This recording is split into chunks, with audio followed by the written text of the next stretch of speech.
Logic. It's what separates human from beast, a thinking, reasoning mind from mere matter, and good YouTube arguments from whatever happens in the comment section. But what is logic exactly? Logic is the study of good reasoning.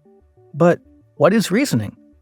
Roughly speaking, reasoning is when we believe one thing on the basis of another. For example, every time I feed my cat, she purrs. I just fed her, so probably she's purring right now. That's reasoning. I believe the cat is purring because I believe I just fed her. When we put reasoning into words, we get an argument.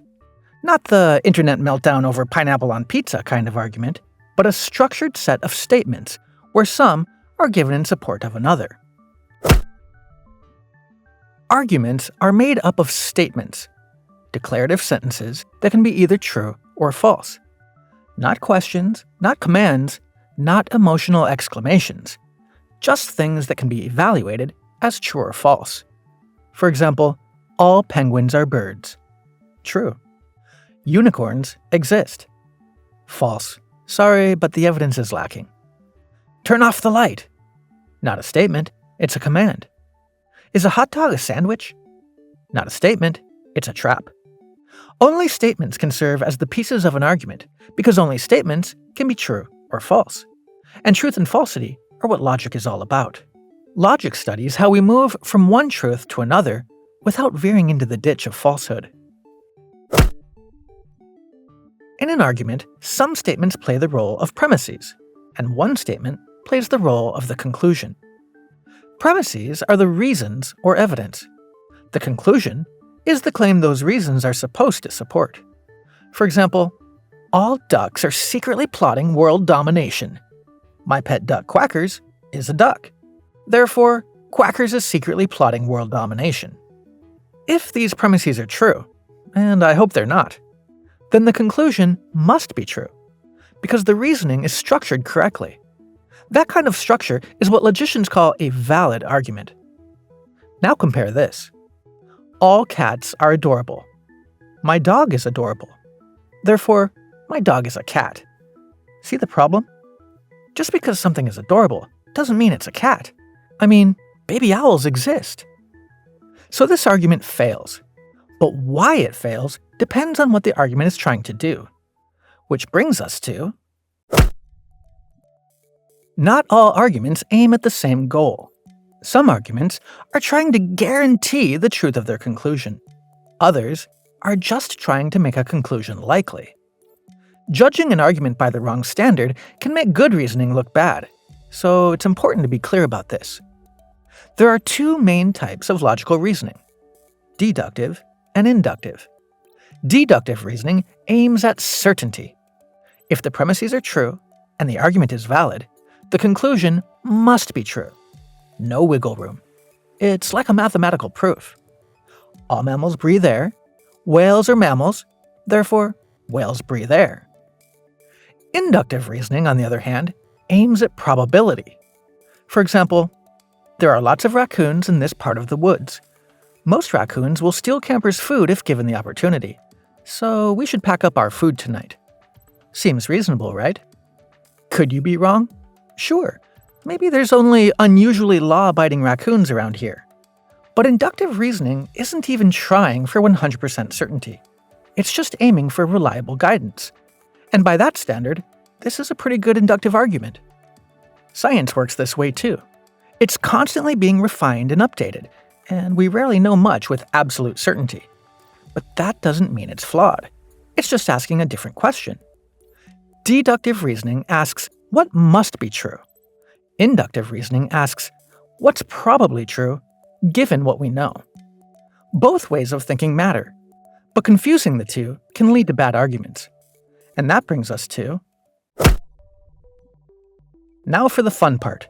Bad reasoning, also known as logical fallacies. Quick note before we move on. If this is useful, leave a like. And if you're a student, feel free to share it with your professor. Fallacies are predictable mistakes that make arguments look persuasive when really they just don't work. A few classics. Denying the antecedent. If A, then B. Not A. Therefore, not B. For example, if an animal is a fennec fox, then it has enormous ears. This animal is not a fennec fox. Therefore, it does not have enormous ears. Wrong. Plenty of animals have huge ears. Just check out this black-tailed jackrabbit. Affirming the consequent. If A, then B. B. Therefore A. If an animal is a fish, then it can swim. My turtle can swim. Therefore my turtle is a fish. Nope, that's not how logic, or turtles, work. Appeal to ignorance. Claiming something is true just because it hasn't been proven false. No one has proven Bigfoot doesn't know karate, so he probably does. By that logic, I'm an astronaut. You haven't disproven it yet. And finally, false dilemma. Pretending there are only two options when really there are more. Look, either you love capybaras or you have no joy in your soul. Maybe I think capybaras are alright, but just can't get too excited about oversized rodents. Learning to spot fallacies like these is like getting X-ray vision for arguments. You'll see right through nonsense in no time. Okay, so logic is great for philosophers, but what about real life?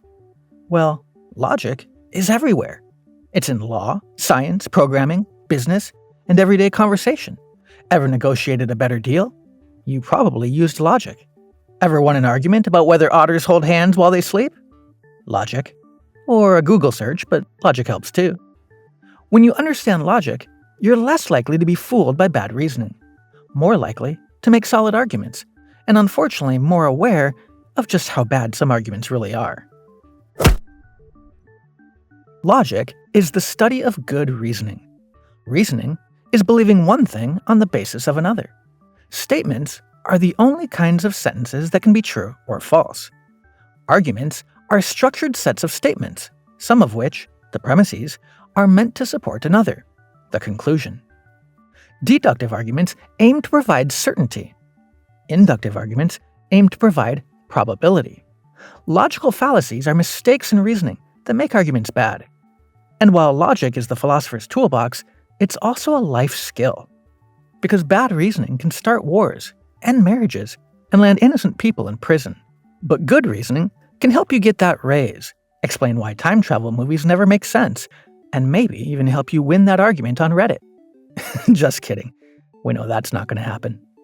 So that's logic and why it matters. But if you're wondering how do I actually use this, that's what my logic flowchart video is for. It walks you step by step through how to classify and evaluate arguments.